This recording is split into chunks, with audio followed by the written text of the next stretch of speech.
बीजापूरगदैक्षुकार्मुकुरजाब्चक्राब्जपाशोत्पल व्रय्यग्रस्वपिशानरत्नकलशैः प्रोद्यत्करां बहुरुवः ध्येयो वल्लभया सपद्मकरया आश्लिष्टोज्ज्वलद्भूषया विश्वोत्पत्तिविपत्तिसंसतिकरो विघ्नेश इष्टदत्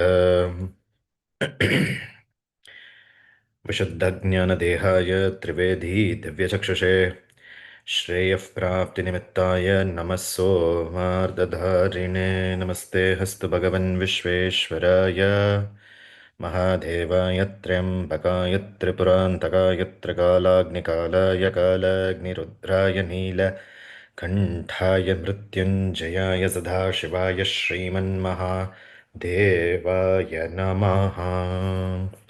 हर हर नमः पार्वतीपतये हर हर Mahadev. Welcome all of you and wishing you all a very happy Mahashivratri. And it is the Apara Karuna of Parashakti that we are able to contemplate on her Shuddha Sattva Tattvam, that is Shiva. So, if I have to talk about Mahashivratri, like it is not simply a night of Shiva. It is the night in which the sadhaka is invited to enter into the deepest realms of Shiva and Shakti's, you know, Tattva Lakshanas. The moment from Rudra, the fierce purifier, that's the way we can say, like Rudra is as a fierce purifier, to Shiva, the auspicious ground, and from Shiva to Sadashiva, that is the luminous eye, and from Sadashiva to Kameshwara, that is the Lord of the divine will. So I'm like descending in four ideas: Rudra, Shiva, Sadashiva, Kameshwara. We are going in those dimensions.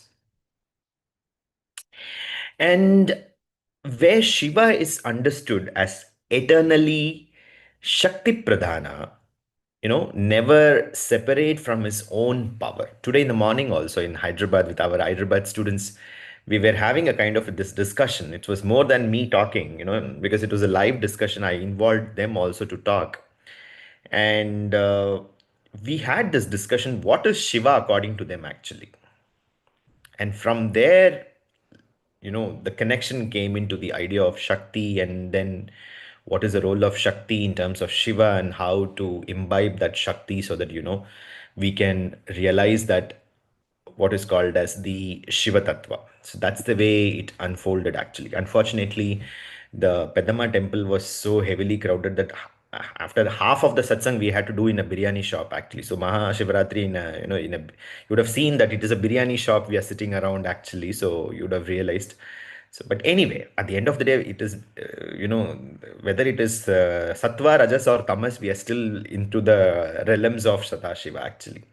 And I like they were like we have Sat Mahanubhavas in our Vidyalaya, like Murali and all. They were literally like Nirjala Vratam. So I was telling Murali, I don't know if the shop owner is going to force us to eat biryani. I can't do anything because we are taken the space, for doing the satsang. So I do not know, this Nirjala Vratam is going to go near to biryani, what's going to happen. But thankfully, like Pedama Talli Daya, so we could, half satsang we had in the temple and the half satsang we performed in the nearby, that the shop was there and we had the space, and we had a wonderful conversation with students in Hyderabad. And I'm looking forward to meeting all of you.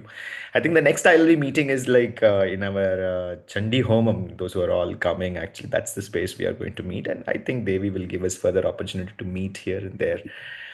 Uh, and to have these kind of wonderful conversations actually. I feel that more than, because when you come for this upasana and everything, I feel that there is no time to converse. There is like a lot of things that we keep doing. Once in a while we should meet like this somewhere. We can sit and talk, discuss, and you say certain things, I would like to listen, and we exchange ideas and thoughts. So that was really refreshing actually, meeting students and spending such a wonderful time in Hyderabad. So coming back. So Rudra, Shiva, Sadashiva, and Kameshwara. This is a very foundation lecture. I'm just talking, just on the foundations. And most of you were there in the Kashmiri Shaivism, actually, the introduction classes. We have just started with the Kashmiri Shaivism. There you will understand further all these concepts. Like, but here on the Shivaratri day, we are trying to understand the Shiva Tattva in terms within the Srividya domain, actually, Shakti Pradhana Shiva Tattva. That is what we are trying to unfold here, actually. So coming back to what I was saying, like the Shakti Pradhana Tattva is never separate from Shiva's own power, actually. That is, if we hold this concept as a map, that is Shiva, Sadashiva, no, Rudra, Shiva, Sadashiva, and Kameshwara, like, it is a kind of a map, actually. It's a map, you develop it as a kind of a map. And this map connects with the lived metaphysics.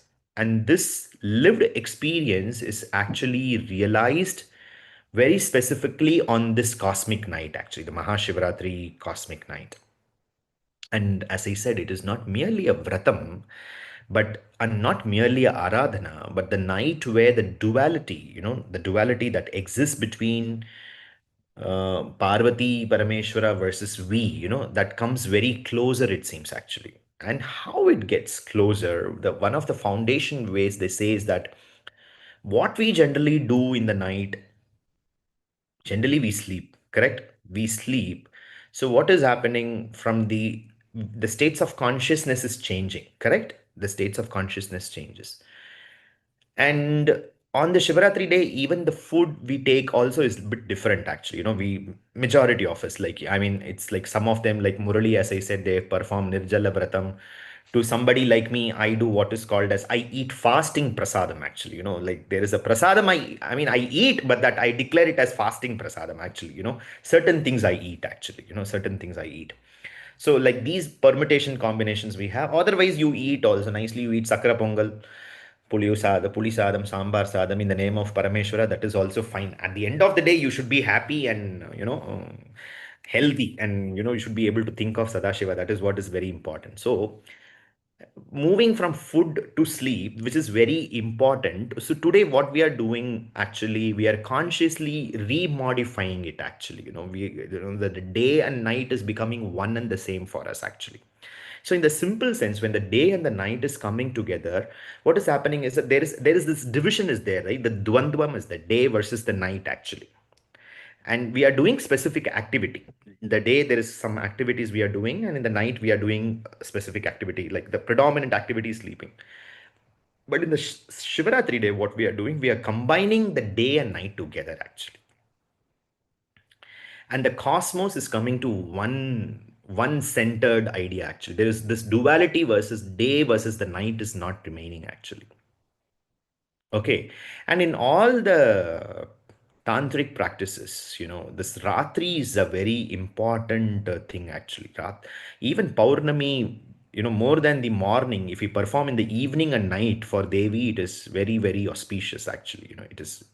So this night and this Shivaratri, Mahashivratri is the whole night, we are this Jagran, this Mahajagran that we involve in, like what it is all about, actually.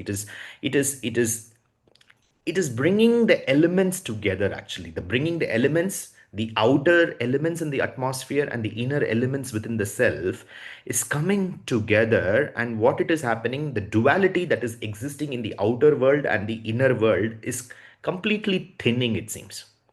And the axis of consciousness is felt directly, actually. The axis that there's this consciousness that we are going on discussing, it is felt directly by the practitioners, actually.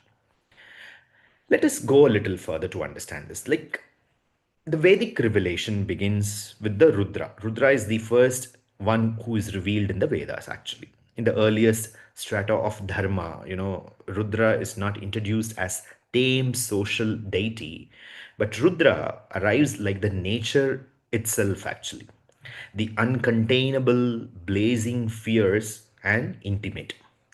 Rudra was not considered to be a force that makes the limited self tremble, because Rudra confronts with what cannot be controlled, basically. What cannot be controlled is what is the theme that is centered around Rudra. which means the very sound Rudra is tied to the power that makes one cry, the power that shakes the ego's comfort. Yet the same Rudra is invoked as healer. The Rudra is invoked as healer, as the remover of diseases, primarily as remover of diseases. The Rudra Japam, the Rudra Parayanam we perform basically. The Rudra Japam is basically performed for healing actually. It's the healing, and the healing is predominantly the physical, mental, and emotional healing. Actually, in the next 1 hour, you are all going to perform Rudrabhishekam, guided Rudrabhishekam. That Rudrabhishekam is basically what? It is a sense of healing, actually. That healing becomes very essential and important for all of us. So, when we talk about Rudra as Tattva, Rudra Chandi, Rudra Kali, actually. This is the thing that we need to understand, because if I just mention the characteristic features of Rudra, and you look into the same ideas of Rudra as the characteristic features of Rudra and the characteristic features of Chandi, the characteristic features of Kali, there is a kind of a permutation and combination in which their attributes are functioning actually. They are all, like as I just mentioned, they are, the very name is very trembling, the fierce, the force, that it cannot, that something that cannot be controlled, and it's tied, it is like the name itself is tied to the elements of crying actually, with the fear and the cry. So all these are certain very common factors that are involved for Kali, Chandi, and Rudra all together, and that's the reason we have this combination of the Rudra Chandi or the Rudra Kali actually. This, it is just the masculine and the feminine energies of the same ideas and concepts actually coming together actually as a cosmic tremendous force actually. So for the night of Shivaratri, for the students of Tantra or the Mahavidya, they have to understand this, that the entire cosmic arrangement that we are talking is the Shakti Pradhana Tattvam. That Shakti is that very fierce form of nature, or the elements of nature is the combination of that Shiva and Shakti's Tattva coming together. And that Shiva and Shakti's Tattva coming together is either seen as the Rudra from the masculine point of view, or from the feminine point of view, it is seen as Kali or Chandi, actually, basically. And they are tremendously, what is called as fierceful, because that fierceness is what is required to control the karma that is there in the system actually. Because the karmas are the tremendous amount of, the energies which are being spread all the places, like, with our inside us and outside us, and when I'm talking about karma, I'm predominantly referring to the negative karmas or the accumulated karmas actually. And if these need to be balanced, or these need to be cleansed, the only thing is that that fierce aspect is very important actually. Are you able to follow what I'm trying to say? That fierce aspect is very important, and that's a reason that the tremendous amount of what is called as the raudratvam, the raudratvam is that samharatvam, samhara shakti, that samharam of what actually, samharam of this adharmam, samharam of this karma. Otherwise what will happen if the society is going to be go on accumulated with negativity, a lot of, because more than the positivity, negativity is rising further and further, yes or no? And if negativity is going to go on rise, will be a equilibrium in the society, you tell me actually? No, there will be no. So, what needs to be done? So, as responsible Jivatmas, we are all invoking individually and collectively that fierce Shakti actually into the cosmos tonight, actually. So, what they are going to do, they are going to balance the elements present actually. They are going to balance the elements present. And because of that balancing that they are doing tonight, as a it's like a very big cleaning they are doing actually, a big cosmic cleaning they are doing. And for that cosmic cleaning, we as sadhakas, we are offering that, what is called as that recognition, or that prayers, that attitude of thanking actually. In other words, even practically, to tell you all students, the tradition is to perform Chaturyama Puja. Four, the night is divided into four yamas actually, four quarters.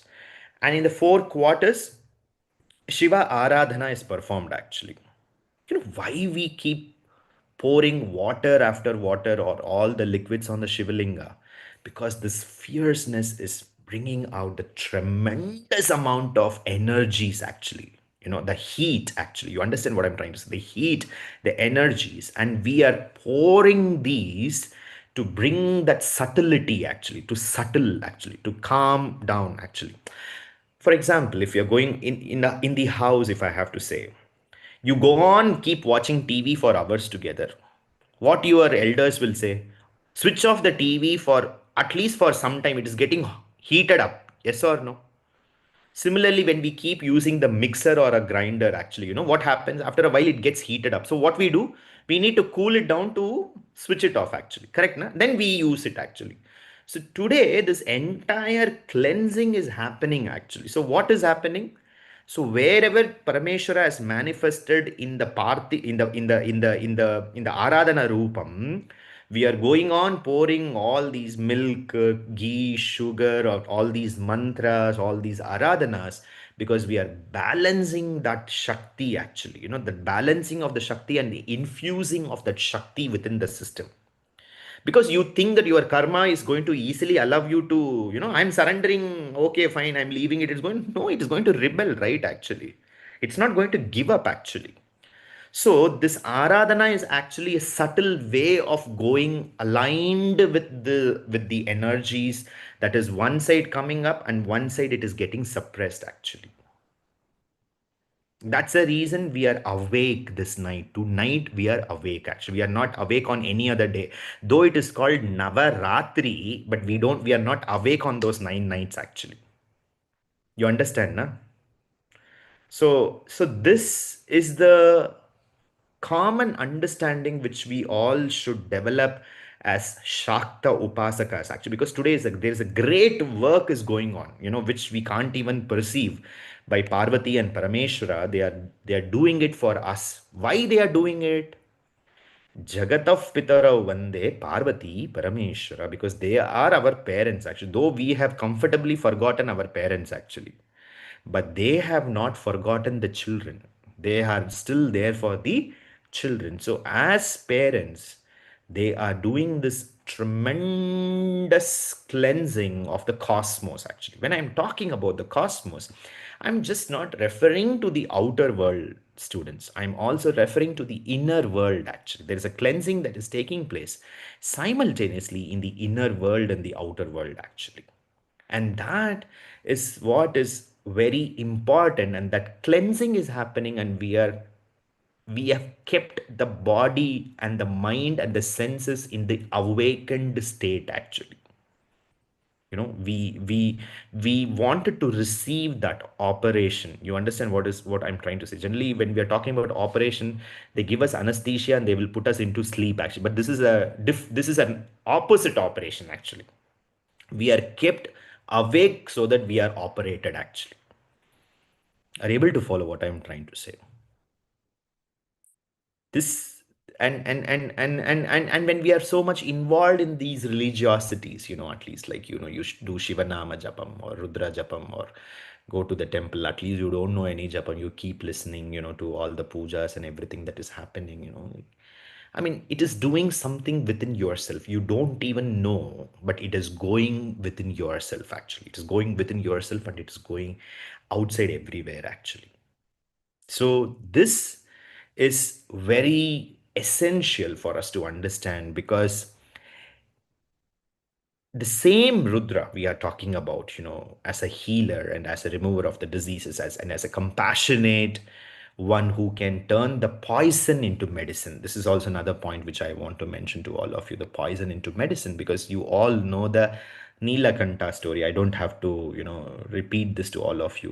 Like Parameshwara is known as Neelakantan, and you know that story actually, what is Neelakantan, and what he does, and in the context of the poison versus the amritam, and then he intakes the poison, and then he keeps it in his kantam.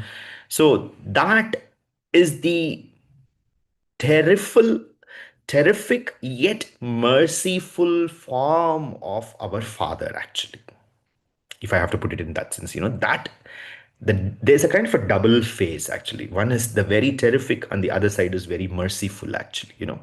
And that is the Shiva Tattva, basically.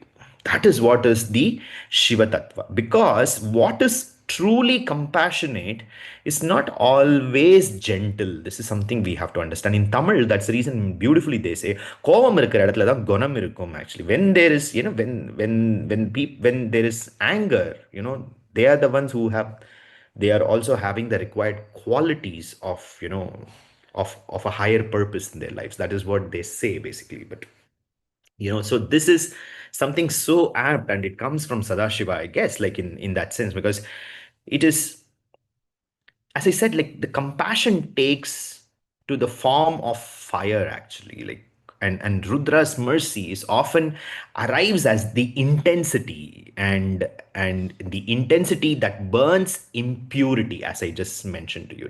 The entire intensity is all about to what to say is to bring that cleansing, to cleanse that impurities, actually, and to cut the arrogance, and to break the scales of patterns that are existing within us. So when you talk on this Shivaratri, as I'm saying, it is not just a deity outside that we are invoking or worshipping, but it is the Rudra within us, the corrective force of the consciousness that refuses to let us remain imprisoned in the tamasic state, actually, in the states of tamas. So from Rudra, the tradition matures from there into a fuller Puranic and an agamic vision of Shiva, actually, how Rudra is transforming to Shiva. And Shiva means, as I mentioned, auspicious. Here, Shiva is seen to be Ashutosh, actually. Ashutosh means the one who can be easily pleased, actually. You know, and this auspiciousness of Shiva is leading to what is called as mukti, or liberation. Shiva, the one who grants Mangalam, and that Mangalam is nothing but mukti. That is the idea. And Shiva is deep ground of a being, that it is that Shiva Tattva is the stillness beneath every vibration, that every vibration that is there in this cosmic world, and that vibration's foundation is that Shiva Tattva, and the unshaken witness, what we call, even when there is a tremendous amount of disturbance that is there, both internal and external disturbance, but still there is a calmness that is behind that disturbance. It's not that always when there is a disturbance, the calmness has to arrive, actually. You understand what I'm trying to say? It's not that it is constantly that disturbance, but that calmness has to arrive. That calmness is Shiva Tattva. That calmness that we derive is what is called as Shiva Tattva.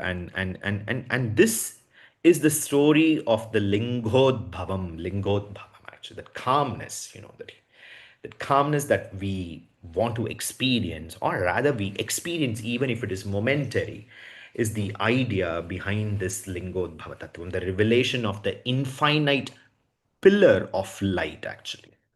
So let me say a little bit on this further. So once Brahma and Vishnu, representing the cosmic functions of creation and preservation, fell into a dispute about supremacy, it seems. Each believed that, his own power was the highest. This argument is not merely about gods. It is the drama of the consciousness when it mistakes functions as the foundations. So what happens further is that the creation is so powerful, and there is, the preservation is powerful, but neither is the ultimate ground actually, and their pride rose, the universe itself responded. Between them appeared a pillar of blazing radiance, a column of light so immense that it had no visible beginning and no visible end actually. It was not merely bright, but it was the very principle of luminosity. What that luminosity represented? The consciousness as the self revealing infinity. A challenge echoed for both of them from that space, saying that if either of you can find my beginning and my end, you may claim your supremacy. Then Brahma rose upward, taking a form capable of a flight, and Vishnu descended groundward, taking the form capable of burrowing himself to the depths actually. This they searched for ages and ages, it seems. Vishnu, after descending endlessly, recognized something profound. Infinite cannot be conquered. And in the other side, he returned so humbled, and Brahma, unable to find the summit, encountered a falling Ketaki flower, and unable to bear the truth of the limitation, attempted to secure victory through false testimony. And at the moment, the pillars split and Shiva manifested, not in anger, but in calm authority, and the truth itself was revealed.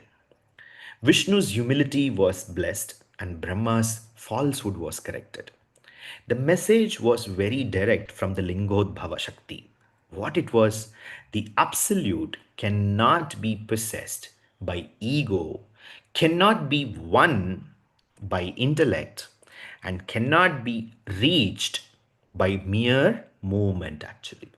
So either it is upward or downward, it is realized only when pride collapses and surrender actually dawns within us. Okay, so now let us sink into Mahashivratri. Why do we keep this vigil, as we just discussed? Why are we not, why today why it is going to be a sleepless night? Why do we have to stay awake? Because, as I mentioned to you, sleep symbolically is forgetfulness actually, and the night is the domain of unconscious actually, forgetfulness and unconsciousness. Mahashivratri is the night when sadhaka refuses to fall into that forgetfulness. Actually, we don't want to deliberately push ourselves into that forgetfulness. Actually, we remain awake merely with our eyes open, but with awareness open. This is something very important. It's not just about sleeping, but it's about awareness actually. The linga in the story is not an object of worship alone. It is a symbol of the axis of the consciousness, the symbol of axis of consciousness, which is there in Shiva, and that is the same within us. And to realize that actually, the vertical infinity that cannot be measured by mind. When you stand before the lingam tonight, when you worship, you are standing before the same truth revealed by Brahma and Vishnu, that there is something in you, and that is no beginning and no end actually. And this is the Shiva Tattva. From the Puranic axis, if you have to little bit dwell further, the tradition opens into the Tattva Shastra, into the precise language of, the Shiva Tattvas, the metaphysics where we meet Sadashiva. Now I'm slowly getting to Sadashiva from Shiva. There is 36 tattvas are there actually. 36 tattvas of Sadashiva is there. Shiva, as five faces. That there are five predominant faces of Shiva actually, as you would have witnessed in different iconographies. Sadashiva is a state of consciousness, the first luminous emergence of self-awareness before limitation. It is a state where the I shines so powerfully, aham, the concept of aham is very, very specific at the level of Sadashiva. And the universe is present not only as a feint that it is separate, that is idam actually. This is the crucial point that we need to understand, students. Sadashiva as I and as infinity beginning to taste the expression, it is not the threshold where transcendence leans forward, you know, without losing itself. Which means what? I'm trying to say that simply that it is the first stir of the divine will that the seed of the manifestation dawns upon the cosmic term that I am, that aham is coming into existence actually. That aham, what we actually say as pride and ego, in simple sense, that aham is the Sadashiva Tattvam, because Sadashiva is the first one to experience the complete self actually, whereas the I that we say is out of the limitedness and the ego that we have. You understand what I'm trying to say? The aham or I of Sadashiva is so different from the aham that we claim actually, and that I is definitely coming from Shiva only, because whatever it is, it's everything is coming from Shiva Tattva actually. So it is that I am is nothing but that cosmic idea actually that we need to understand. And now from Sadashiva, we enter the heart of our class, what we are wanted to understand, the Srividya understanding of Shiva. Because Srividya theories agree with Puranas that Shiva is supreme and agrees with the Tattva Shastra that the consciousness is the foundation actually. But Srividya insists on a truth that must be repeated until it becomes experiential. What it is?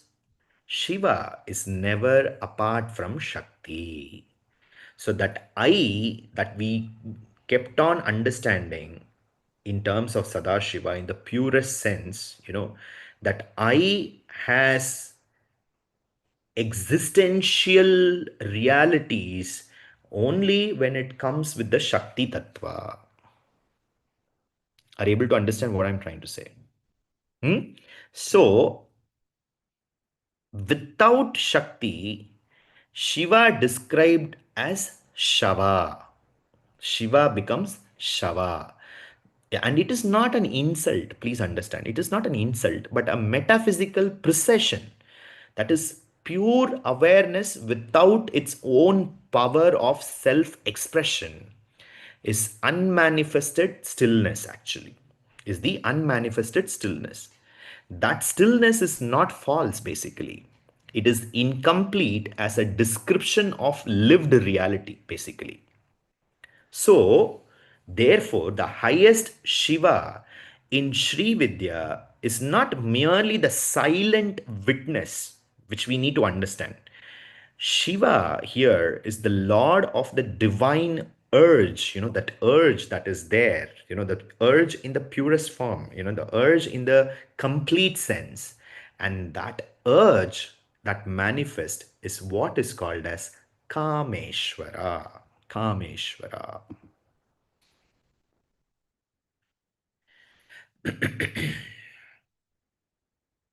At this point, the most important thing to clarify is karma in this context is not the ordinary desire actually. And unfortunately, many of us will not even have those visions of understanding Kameshwara in terms of the Kama Tattva, actually. The divine Kama, let me try to put it in a sense that you can understand by the mercy of Devi. Divine Kama is the fullness that overflows, actually. It is overflowing. It is the will of consciousness to delight in expression while remaining complete. This is something very important. We are not complete, actually, number one. And number two, there is no fullness, there is incompleteness. That's the reason our kamam is going on itching us again and again to get that same feel again and again and again, actually. Though we don't get it, but we keep aspiring to it again and again, actually. But that is not the tattva here in Kameshwara. He's already overflowing with that. You understand what I'm trying to say? He's already over. It is like flowing like a nectar of fountain, actually. And it is completeness is there, actually.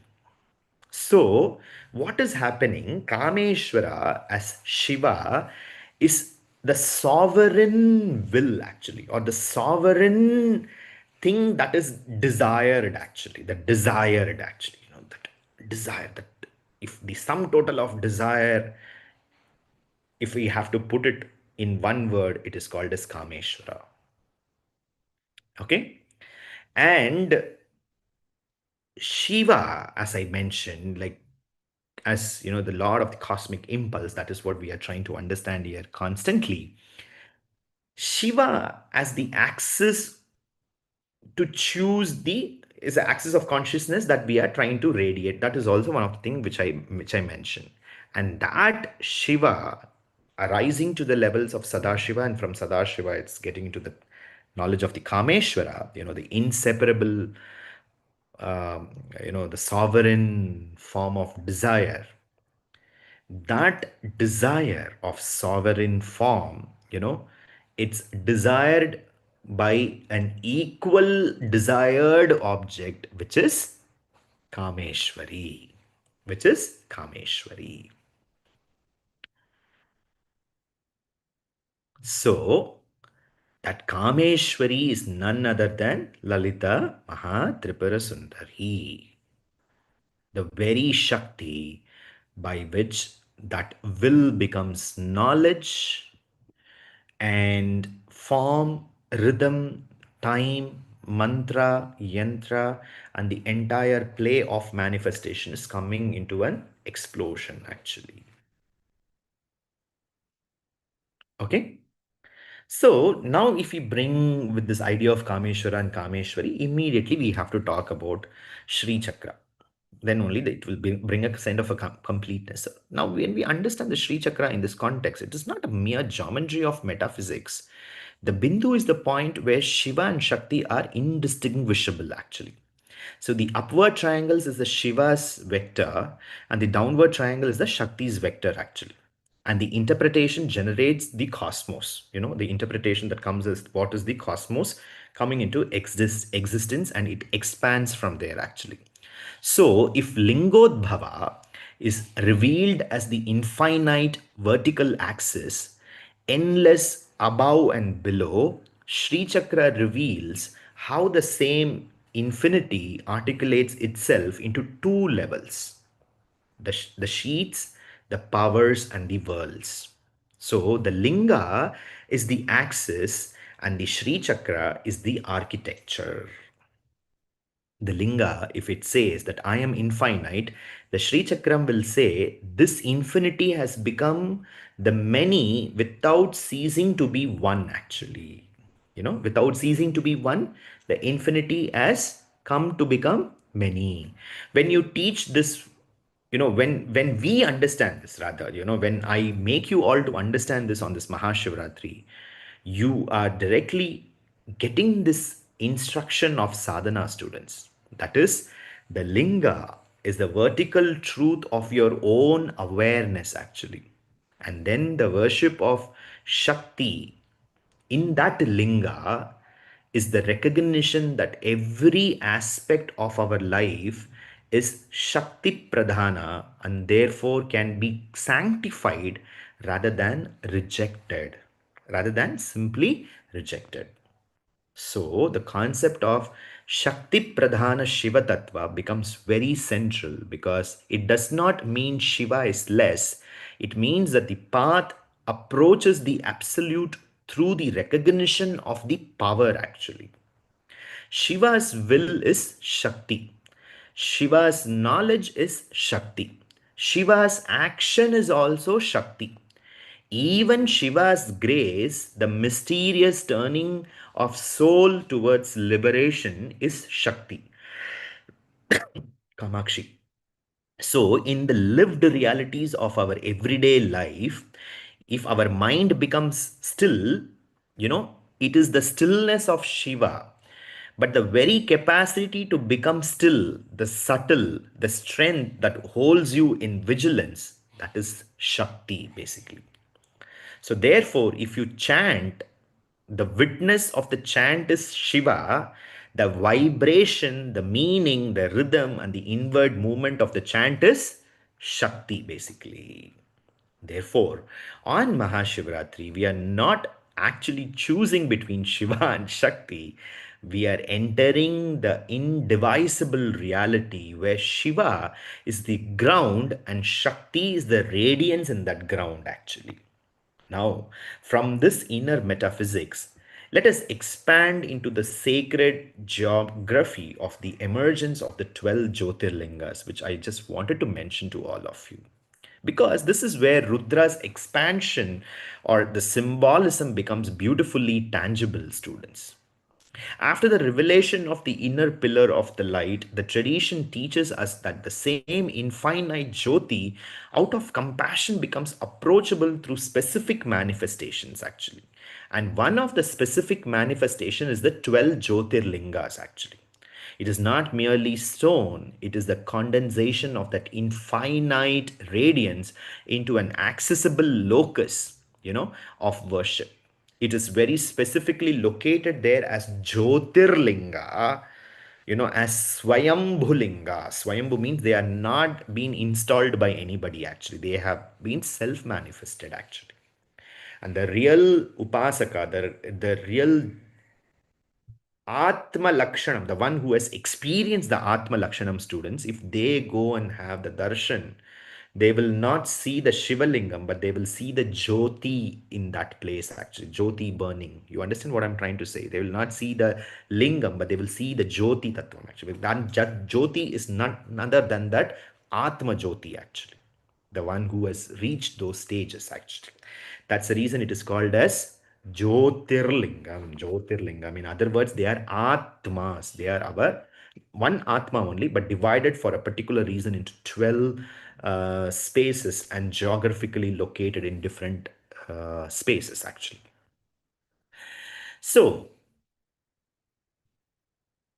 the 12 Jyotirlingas, like let me introduce the names. You all know Somanath, Mallikarjuna, Mahakaleshwara, Omkareshwara, Kedarnatha, Bhima Shankara, Kashi Vishwanatha, Trembakeshwara, Vaidyanatha, Nageshwara, Ramanatha, Rameshwaram. So like this, we all have Jyotirlingas. I'm pretty sure you all would have visited at least one or two or three temples. I'm pretty sure you would have all been to Jyotirlingas. Some of you maybe have been to even 12 Jyotirlingas by the grace of Sadashiva, actually. But now you should go with this knowledge, you should visit actually. Then you will be able to see the difference actually, because this is what students say to me, after learning all these concepts, when once this exposure is there and once when they go to temple, the feel, the vibrance, it's very different and it is not the same actually. So moving forward, as I'm just mentioning, this is not a tourist as a guide. I'm trying to guide you with all the names of the Jyotirlingas, but there is a kind of a metaphysical poetry that is existing across the Bharata Desham actually. One light that has no beginning and no end appears as 12 great nodes, actually, like a cosmic garland of radiance, so that the human heart can approach the infinity through devotion. So, why 12 basically? Because 12 is a signature of completeness in time, basically. That's the reason we have 12 months, 12 solar phases, the 12 Adityas, the 12 divisions in the zodiac, actually. This 12 is a symbolism of, or not even a symbolism, it is the Tattva that is given in the Shastras, or the realities for this Atman to undergo a particular cycle, actually, and that completeness and that cycle in regard to the time, actually. And this symbolism as Shiva's Jyoti, pervades all in time actually. Time, Shivam in itself is time. Kali means itself is time. The same category of people, they are the same class and category of people. That's the reason they are always together actually. The time they deal with actually. So Shiva's presence is therefore to for make us to understand the infinity in one sense, because he's not Tattva, Shiva Tattva is not trapped in one temple. That's the reason, not in one region or not in one community or not in one language.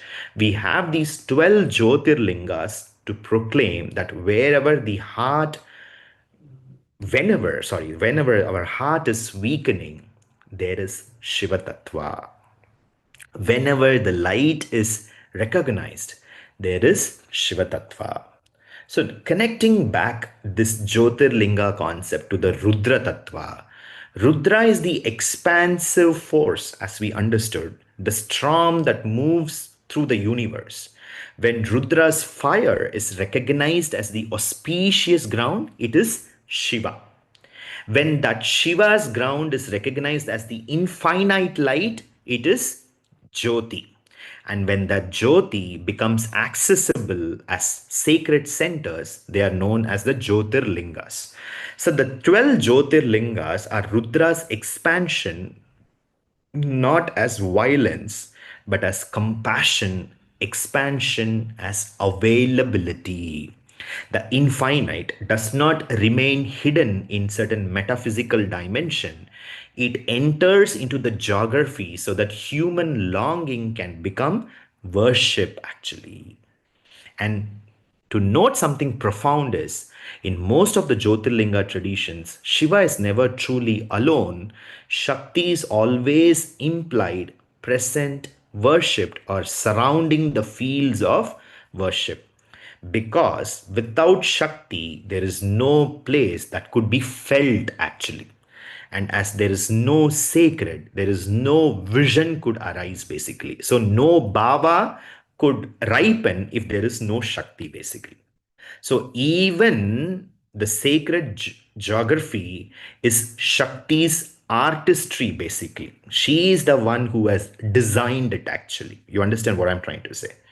And there the Shiva Tattvas are present actually. And now to bring this entire lecture back into the night of Mahashivratri itself into a one single journey, this night is actually the ritual mirror of that the metaphysical ladder that we all wanted to climb actually. First, we invoke Rudra within, let the fierce corrective powers burn the tamas, loosen the addiction to distraction, cut laziness, burn the residues of egos, of false narrative that we have accumulated since time immemorial, actually. Let Rudra uproot what is impure, not by hatred, but by clarity, actually, so that the clouded buddhi that we always carry, let it be unveiled completely. Second, we need to stabilize in Shiva Tattva because let awareness become still, let breath become subtle, let the mind cease its compulsive movement up and down, just like Brahma and Vishnu did, chasing the infinity. Third, when we enter Sadashiva, allow the pure, that I, to shine not as a biography of the individual identity, but the essence of the infinity. Let us try to work on those dimensions actually. And fourth, when we recognize Kameshwara, the will of consciousness itself, it is the divine intention that awakens actually, not as craving, but as a sacred direction. And this is here where Srividya gives us the highest refinement. We do not merely dissolve into void. The world is filled with what is called as fullness, and we do not merely negate the world. We recognize the world as Shakti's play, and therefore the culmination is Shiva Shakti's reality, that is Kameshwara and Kameshwari, as the indivisible reality where worshipper, worshipped, and worship becomes one and the same. And the final truth is you can gift yourself, that the understanding, though the Jyotirlingas are present outside in 12 different spaces, but you can invoke them within your Atman because you have understood that the Jyotirlingas are none other than our own Atma Shakti actually. So whether you are in the US whether you are in Hyderabad, whether you are in Chennai, whether you are in Indonesia. Our students are in different places. You sit there and you take the name of any particular Jyotirlingam which you are attached to, just take the name that gets manifested within you actually. You don't have to look for that particular temple. You don't have to look for a Shivalingam. You don't look have to for water. These are all our convenience to connect with the reality. Otherwise, if you just invoke within seconds, that invocation happens, and that is the Satyam. That is Parama Satyam actually. And to recognize that Parama Satyam only, we are going to do these rituals, this puja, this japam, and everything actually. So what is that we are trying to understand and take with us, that Rudra not as fear, but as a purifier. Shiva is not a mere form, but the formless form of the truth. And when we contemplate on Lingodbhava not as a story, but as a revelation that the Absolute has no beginning, no end, and when we honor the 12 Jyotirlingas as not mere locations, as I just mentioned, but as the compassionate spread of the infinite light across time and space, is just within us. We meditate on Sadashiva not as an iconography, but as a luminous aham, that aham so much which is filled within us. We invoke that aham beyond the limitations, and we enter the Srividya secret, that is Kameshwara united with Kameshwari, where Shiva is eternally Shakti Pradhana, and the whole universe is the radiance of that unity. May this night dissolve our false claims like Brahma's pride, mature our humility like Vishnu's surrender, and reveal within us the pillar of light that Shiva is never there is an end nor the beginning, and that is the same for me, and that is the same for each one of you. There is no end, there is no beginning. It's all a part of that cosmic reality of Lalita's play. She's playing and we are playing as she likes, and this is the beautiful understanding that we are revealing, understanding, and accepting on this Mahashivratri night. Om Namah Shivaya. Shri Matre Namaha. Let me end the session with Mangalam. Sarva Mangala Mangalye Shive Sarvartha Sadhike Sharanye Trayambhake Gauri Narayani Namostute Vishuddha Jnana Dehaya Trivedi Divya Chakshushe Shreyaf Prapti Nimittaya Namaso Mardadharine Parvati Parameshwaraya Namaha. Hara Hara Namah Parvati Pataye. Hara Hara Mahadeva. Thank you so much. Meet you in the next session, which is just another 1 hour. We are going to perform the